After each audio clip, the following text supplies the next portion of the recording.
Sri Parashakti Vidyala CBSE Class 7th Subject Physics. 7th Standard Physics, Chapter 8, Wind, Storms and Cyclones. So yesterday we had seen about high speed winds are accompanied by reduced air pressure and low speed winds are accompanied by high air pressure. So விண்டோட speed அதிகமாக இருக்கும்போது ஏர் pressure வந்து எப்படி இருக்கும் அப்படின்னா அந்த இடத்துல கம்மியாக இருக்கும். விண்டோட ஸ்பீடு கம்மியாக இருக்கும்போது அந்த இடத்துல ஏர் ப்ரெஷர் அதிகமாக இருக்கும் அப்படிங்கிறத நம்ம சில ஆக்டிவிட்டீஸ் மூலமாக டிஸ்கஸ் பண்ணோம். Refer page number 83. 8.3 air expands on heating. So movement of air தான் விண்ட் அப்படிங்கிறத நம்ம ஏற்கனவே பார்த்துருக்கோம். ஸோ ஏரோட ப்ராப்பர்ட்டிஸ் தான் நம்ம இந்த லெசனில் ஃபஸ்ட்டு பார்த்துட்ருக்கோம். So air expands on heating அப்படின்னா என்ன அப்படின்னா, ஹீட் இருக்கும்போது ஏர் வந்து என்ன ஆகும் அப்படின்னா எக்ஸ்பேண்ட் ஆகும், விரிவடையும் அப்படிங்கிறது தான் இந்த ஆக்டிவிட்டி. அப்போ இதோட ஜஸ்ட் ஆப்போசிட் என்ன, ஏர் கான்ட்ராக்ட் ஆன் கூலிங். அதாவது கூலிங்காக இருக்கும்போது ஏர் வந்து என்ன ஆகும் அப்படின்னா சுருங்கும். ஹீட்டாக இருக்கும்போது ஏர் வந்து என்ன ஆகும் அப்படின்னா விரிவடையும், எக்ஸ்பேண்ட் ஆகும். ஸோ அதை ப்ரூவ் பண்ணதுக்கு தான் இந்த activity. So activity 8.5. Take a boiling tube. Stretch a balloon tightly over the neck of the tube. You can use a tape to make it tight. So ஒரு பாய்லிங் டியூப் எடுத்துக்கணும். அதில் இந்த பிக்சரில் பார்த்தீங்கன்னா தெரியும், அந்த கிளாஸ் டம்ளரில் ஒரு பாய்லிங் டியூப் வச்சுருக்காங்க. அந்த இந்த மாதிரி ஒரு பாய்லிங் டியூப் எடுத்துகிட்டு அதோட நெக் போர்ஷனில் ஒரு பலூனை என்ன பண்ணணும், நம்ம டைட்டாக ஃபிக்ஸ் பண்ணணும். அப்படி டைட்டாக ஃபிக்ஸ் பண்ண முடியலை அப்படின்னா செல்லோடேப் வச்சு டைட்டாக ஃபிக்ஸ் பண்ணணும். So pour some hot water in a beaker. So 3 beakers நம்ம எடுத்திருக்கோம். அதில் நம்ம என்ன பண்ண போகிறோம் அப்படின்னா, ஒரு பீக்கரில் ஹாட் வாட்டர் எடுத்திருக்கோம். Insert the boiling tube with the balloon in the hot water. So அந்த பலூனோடு இருக்க அந்த பாய்லிங் டியூப்பை நம்ம ஹாட் வாட்டரில் இன்சர்ட் பண்ணணும். Observe for 2 to 3 minutes for any change in shape of the balloon. Take the tube out. Let it cool down to the room temperature. Take some ice cold water in another beaker and place the tube with the balloon in cold water for 2 to 3 minutes. Observe the change in the shape of the balloon. So think and try to answer. So இப்போ என்ன கொடுத்துருக்காங்க அப்படின்னா, ஒரு 3 beakers நம்ம எடுத்தோம். பிக்சரை பார்த்தீங்கன்னா உங்களுக்கு புரியும். 3 பீக்கர், பாய்லிங் டியூப், அதில் பலூனை ஃபிக்ஸ் பண்ணணும் டேப்பை வச்சு. ஸோ ஃபஸ்ட்டு பார்த்தீங்க அப்படின்னா செகண்ட் பிக்சரில் பாருங்கள், ஃபஸ்ட்டு பிக்சரில் அந்த பீக்கரில் பலூன் ஃபிக்ஸ் பண்ண அந்த பாய்லிங் டியூப் இருக்குது. செகண்ட் பிக்சரில் பாய்லிங் டியூப் இம்மர்ஸ்ட் இன் ஹாட் வாட்டர். ஸோ அதே பீக்கரில் ஹாட் வாட்டர் எடுத்துகிட்டு அந்த ஹாட் வாட்டரில் இந்த பாய்லிங் டியூப்பை நம்ம ஃபிக்ஸ் பண்ணும்போது அந்த பலூனில் உள்ள ஷேப் எதுவும் சேஞ்ச் ஆகுதா அப்படிங்கிறத நம்ம நோட் பண்ணணும். ஸோ செகண்ட் பிக்சர் தான் அது. ஸோ அடுத்து அந்த பாய்லிங் டியூப்பை எடுத்துகிட்டு ரூம் டெம்பரேச்சர். ஸோ நம்ம கீழே ஒரு 10 minutes வச்சிட்டோம் அப்படின்னா அந்த ஹாட் எல்லாம் என்னாகும், ட்ரான்ஸ்ஃபர் ஆயிரும். இப்போ அந்த டியூப்பை தேர்ட் பிக்சரில் இருக்கிற மாதிரி கோல்டு வாட்டரில் இம்மர்ஸ் பண்ணணும். ஸோ கோல்டு வாட்டரில் வைக்கும்போது அந்த பலூனோட ஷேப் எப்படி இருக்குது அப்படின்னு கேட்டிருக்காங்க. So think and try to answer. So what makes the balloon inflator when the boiling tube is placed in hot water? So hot வாட்டரில் செகண்ட் பிக்சரில் இருக்கிற மாதிரி ஹாட் வாட்டரில் இருக்கும்போது பலூனோட ஷேப் வந்து ஒரு இன்ஃப்ளேட்டர் அப்படின்னா பலூன் ஊதுற மாதிரி தெரியுது. ஸோ ஏன் அப்படி இருக்குது அப்படின்னு கேட்டிருக்காங்க. செகண்ட் பிக்சரில் why is the same balloon deflated when the tube is kept in cold water? So அதே பாய்லிங் டியூப்பை நம்ம தேர்ட் பிக்சர், அதாவது கோல்டு வாட்டரில் இம்மர்ஸ் பண்ணும்போது டிஃப்ளேட் ஆகுது. அதாவது பலூன் வந்து என்ன ஆயிடுது, சுருக்கமாயிருது.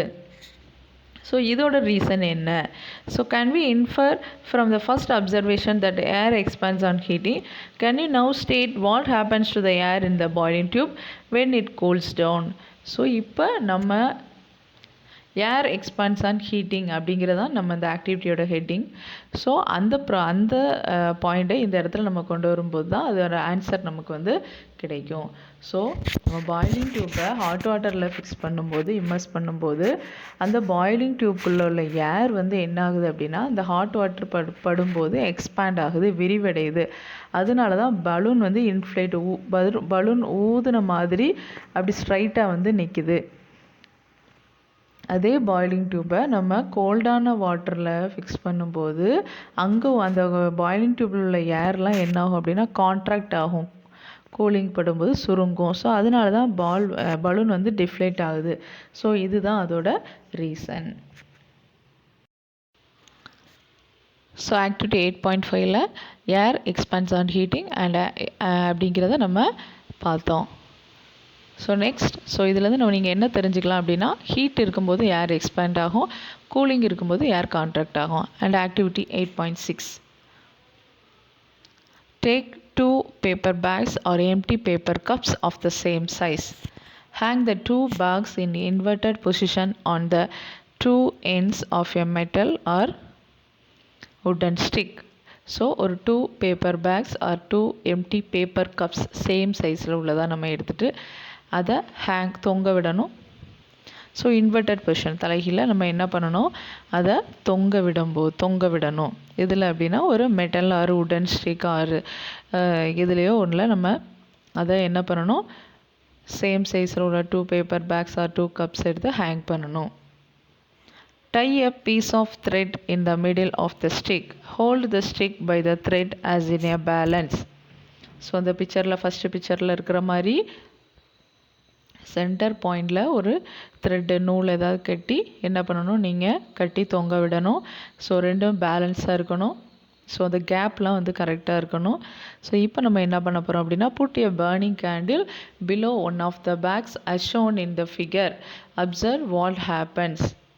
ஸோ ஃபஸ்ட்டு பிக்சரில் பேலன்ஸாக 2 பேப்பர் பேக்கி நம்ம ஹேங் பண்ணியிருக்காங்க. செகண்ட் பிக்சரில் ஒரு பேப்பர் பேக், ஏதோ ஒரு பேப்பர் பேக் கீழே ஒரு கேண்டில் வச்சு என்ன பண்ணணும், நம்ம பேர்ன் பண்ணணும், எரிய விடணும். ஸோ கேண்டில் வைக்கும்போது லைட் பண்ணும்போது என்ன ஆகுது அப்படிங்கிறதான் இந்த activity. So observe what happens.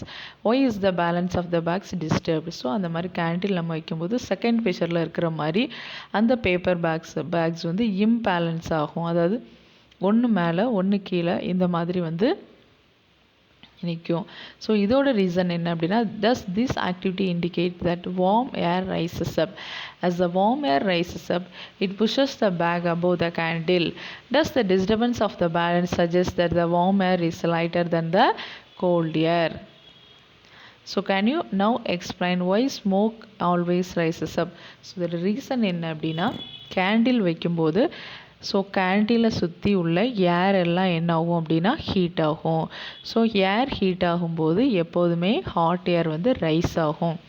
அந்த மாதிரி ரைஸ் ஆகும்போது இந்த பேப்பர் பேக்கை அது மேலே தள்ளும். ஸோ அதனால தான் இந்த இடத்துல ஒரு இம்பேலன்ஸ் ஃபார்ம் ஆகுது. ஸோ இந்த ஆக்டிவிட்டியில் நமக்கு என்ன புரியுது அப்படின்னா warm air is lighter than cold air. So warm air வந்து கோல்டு ஏரை விட லைட்டாக இருக்குது. அதனால தான் அது மேலே பார்க்க என்ன பண்ணுது போகுது. ஸோ அதனால தான் ஸ்மோக் எல்லாமே என்ன ஆகுது அப்படின்னா ஸ்மோக் நம்ம வந்து எப்போதுமே பார்த்திங்கன்னா மேலே பார்க்க தான் போகும். அதோட ரீசன் என்ன அப்படின்னா வார்மாக இருக்கிறதுனால. ஸோ அது கோல்டு ஏரை விட லைட்டாக இருக்கிறதுனால அது மேலே பார்க்க என்ன ஆகுது, ரைஸ் ஆகுது.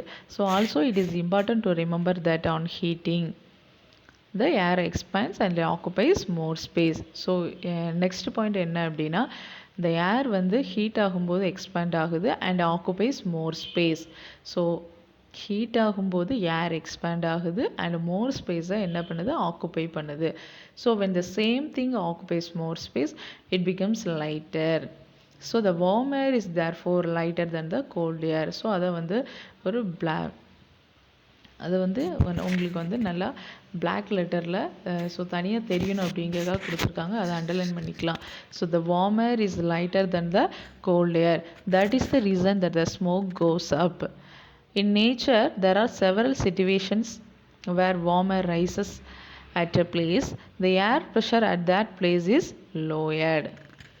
ஸோ நம்ம இயற்கையில் பார்த்தோம் அப்படின்னா நிறைய சிச்சுவேஷன்ஸில் அதாவது ஹீட் அதிகமாக இருக்கும்போது, வெயில் அதிகமாக படும்போது, அங்கே உள்ள ஏர் எல்லாமே என்னாகும் அப்படின்னா ரைஸ் ஆகும்போது அந்த இடத்துல ப்ரெஷர் எப்படி ஆகுது அப்படின்னா கம்மியாகுது. So the air pressure at that place is lower. The cold air from the surrounding areas rushes into fill its place.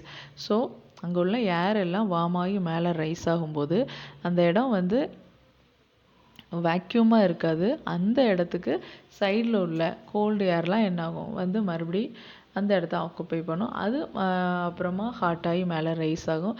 So அந்த இடத்துல கோல்டு ஏர் என்ன ஆகிட்டே இருக்கும், வேறு சைடில் உள்ள சரௌண்டிங்ஸ்லேருந்து வந்துகிட்டே தான் இருக்கும். So the air pressure at that place is lower. The cold air from the surrounding area rushes in to fill its space. This setups convection in air as you learn in chapter 4. So இதே செட்டப்பை நம்ம chapter 4 ஹீட்டில் discuss பண்ணியிருக்கோம். அதாவது என்னென்னா convection இந்த மாதிரி warm ஏர் கேண்டிலுக்கு மேலே உள்ள ஏர் எல்லாம் ஹீட் ஆகி ரைஸ் ஆகும். ஸோ சைடில் உள்ள கோல்டு ஏர்லாம் அந்த இடத்துல மறுபடியும் ஃபில் ஆகும். அது மறுபடியும் ஹீட் ஆகி ரைஸ் ஆகும். ஸோ இதே ப்ராசஸ் கண்டினியூஸாக நடந்துகிட்ருக்கும். இது கன்வெக்ஷன் அப்படிங்கக்கூடிய ஒரு ப்ராசஸ். ஸோ ஹீட் 3 மெத்தட்ஸில் ஃப்ளோ ஆகும்: conduction, convection and radiation. So convection method இது நம்ம சாப்டர் 4ல் ஆல்ரெடி நம்ம டிஸ்கஸ் பண்ணியிருக்கோம். வாட்டரை ஒரு பீக்கரில் வச்சு நம்ம ஹீட் பண்ணும்போது பாட்டமில் உள்ள வாட்டர் எல்லாம் ஃபஸ்ட்டு ஹீட் ஆகி என்னாகும் அப்படின்னா மேலே பார்க்க ரைஸ் ஆகும். ஸோ சைடில் உள்ள கோல்டு வாட்டர்லாம் மறுபடியும் பாட்டமுக்கு வரும். அது ஹீட் ஆகி மேலே போகும். ஸோ சைடில் உள்ளதெல்லாம் இப்படி தான் அந்த டோட்டலாக பீக்கரில் உள்ள வாட்டர் எல்லாமே கொஞ்சம் கொஞ்சமாக என்னாகும், ஹீட் ஆகும். ஸோ அப்படிங்கிறத பார்த்தோம். இது ஒரு கன்வெக்ஷன் மெத்தட். கன்வெக்ஷன் அப்படிங்கக்கூடிய ஒரு ப்ராசஸ். ஸோ நெக்ஸ்ட் கிளாஸில் wind currents are generated due to uneven heating on the earth அப்படிங்கிறத நம்ம அடுத்த கிளாஸில் டிஸ்கஸ் பண்ணலாம். ஸோ ஹோம்ஒர்க் நீங்கள் இந்த ஏரோட ப்ராப்பர்ட்டிஸ் என்ன அப்படிங்கிறத நீங்கள் கலெக்ட் பண்ணி ஒரு ரஃப் நோட்டில் நீங்கள் எழுதி பாருங்கள்.